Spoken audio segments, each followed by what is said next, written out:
యెహోవాను కాపరిగా కలిగుండి కూడా నీవు శ్రమ పడుతున్నావంటే దానికి కొన్ని కారణాలు ఉన్నాయి. రెండు అన్నాను అంటే సింపుల్గా తేలకూడదామని, చాలా కారణాలు ఉన్నాయి. 2-3 అందిస్తా చూడండి. 1,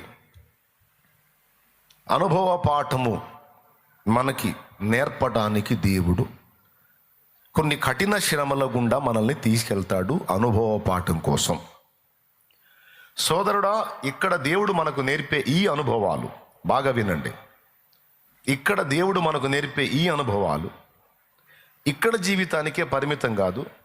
రేపు మనకు రాబోతున్నటువంటి నిత్యత్వం, యుగయుగాలు నిత్య జీవం ఉంది. ఆ నిత్య జీవంలో కూడా ఈ అనుభవాలు ఉపయోగపడతాయి. మనల్ని దేవుడు ఇక్కడ సిద్ధపరుస్తుంది ఓన్లీ ఈ భూమి మీద జీవితం కోసం కాదు అని మీరు గుర్తించాలి. దేవుడు ఇక్కడ మనల్ని రకరకాల అనుభవాల గుండా తీసుకెళ్తుంది